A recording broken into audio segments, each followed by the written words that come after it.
Ladies and gentlemen, welcome back once again to Frontliner YouTube channel. And as usual, I'm going to be your host, and thank you so much for your great support always on this platform. Now, my fellow Kenyans, on this particular video, I want to address the President of the Republic of Kenya, William Samoei Ruto. We all know that the mood in the country right now is all about Ruto must go one term ahead of 2027 election. The echoes of one-term narrative have stormed any corner of this country of Kenya because of unfulfilled promises under William Samoei Ruto's manifesto. But you are the president of this country, William Samoei Ruto. Forget about those one, and it is high time for you, Mr. President, to decide to make tough decisions on your own. Forget about the status advisory that you normally advise on how they can advise you. Forget about your allies, Oscar Sudi, Kimani Chungwa, Professor Kithure Kindiki, among other leaders under your leadership that are lying to you that things are okay on the ground. No, Mr. President. Kenyans are suffering. Things are not okay on the ground. Please, Mr. President, listen to the ground. We don't want this country to be in a crisis, Mr. President. Tomorrow, Wednesday, June 25th, 2025, the youths are being expected to return back to the street so that they can remember their fallen heroes who died last year during the anti-government protest. And they died on the hands of rogue police brutality, rogue police officers in the Republic of Kenya. So I'm humbly requesting you, Mr. President, to allow the youths in the Republic of Kenya to protest peacefully without police officers disrupting their mind. Tomorrow is their day, Mr. President. This country is in your hand, Mr. President. It is high time for you to decide to make a tough decision without listening to anybody. I know you can do many things. You are the commander in this country of Kenya. You are the commander-in-chief, Mr. President. Save this country from crisis. We don't want this country to look like last year, 2024, in June. There was a lot of bloodshed in the Republic of Kenya because of the MPs who refused to listen to what the youth in the Republic of Kenya was trying to raise about the finance bill of 2024-2025. Allow the youth to occupy different streets: Nairobi, Kisumu, Mombasa, Busia, Kakamega, Eldoret, Bungoma, Vihiga, Nyeri, Meru County, Kirinyaga. Allow the youths in 47 counties to protest, Mr. President. It is their right. According to the Constitution of 10, we are being allowed to protest. Right Honorable Raila Amolo Odinga have spoke earlier today in Mombasa, and have support the protests that have been scheduled to happen tomorrow. Raila Amolo Odinga have said that it is the right of the people of Kenyans to protest according to 2010 Constitution of this country. Raila have spoke today in Mombasa. If you really follow Kenyan politics, the updates that is happening in the Republic of Kenya, you need to understand what Raila Amolo Odinga was trying to deliver in Mombasa County. He was addressing the people of Kenya in Mombasa. He urged the president to allow the youths to protest. Many countries like Iran, Egypt are now protesting right now. There is a big turmoil, there is a big crisis outside Kenya. People are protesting, but Mr. President, we don't want to go on that direction. We want this country of Kenya to have peace.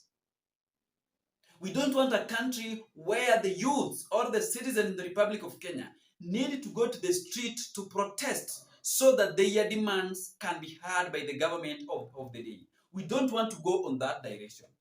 We want to end this issue of protest, Mr. President. Many countries are watching what is happening right now in the Republic of Kenya. Many countries, foreigners outside countries are now afraid of doing their business in the Republic of Kenya because of the police brutality, because of the protest that is happening here in Kenya. They are afraid because of their safety, Mr. President. Make your decision. Make your decision. We all know that the broad-based government have already collapsed since the late Albert Ojwang was killed inside Central Police Station here in Nairobi after being arrested from Homa Bay County, then driven all along here in Nairobi after being tortured in Karora Forest, then driven all along to Nairobi Central Police Station where he met with his death. That is the day that the broad-based government ended collapse. The broad-based government is not functioning right now, ladies and gentlemen, because President William Samoei Ruto break the MOU that the Secretary General of ODM party, Edwin Sifuna, signed. That there will be, the agreement of William Samoei Ruto together with Raila Amolo Odinga was that there will be no illegal abduction. There will be no illegal arrest.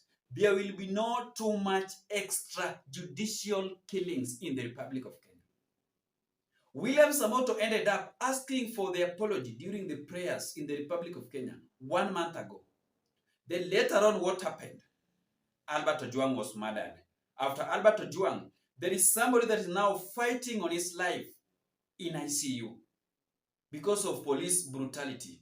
That young man from Homa Bay, Eli Joshua, a mask vendor, was shot with a live bullet during the Gen Z protest, just because of the goons that were deployed with the governor of Nairobi County to look for PR, Johnson Sakaja. So we are humbly requesting you, Mr. President, to allow us tomorrow to go to the street so that we can protest. We are just going to mourn. There will be no destroying of people's property. There will be no looting. In fact, a protest without police officer, it's a very, very good protest. The problems always tune in when the goons are being involved in that protest, when the police officers are lobbing tear gas, when the police officers are using live bullets. That is where the protesters, that is where the police officers always goes wrong. Where they try to use tear gas, water cannons to disperse the peaceful protesters that are just holding water bottles and the flag of this country of Kenya. One day try a protest without a police coverage. You will witness what will happen. There will be a peaceful protest. No shop will be looted. No cars will be burned. Nowadays, we all know that when you see a vehicle being banned in Nairobi or in Kisumu, just understand that those are politicians that are doing that incident. Huwa wananunua hizo magari na wanaenda kuchoma. So Mr. President, please, this country is in your hand and you are the savior of this country. We don't want to go on that direction where Egypt and Iran are right now. Many countries are now protesting outside here, but we don't want to follow that direction, Mr. President.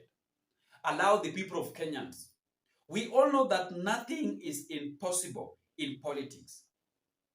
Even regarding Gachagua that is now abusing President William Samoei Ruto, they can still work, ladies and gentlemen. So long as their interests converge, those people will work. Because politics is all about numbers. Forget about the enemy. Raila used to abuse President William Samoei Ruto like never before. What happened later on? They joined hands, and they are now working. You are allowed to go and talk to Rigathi Gachagua, Mr. President.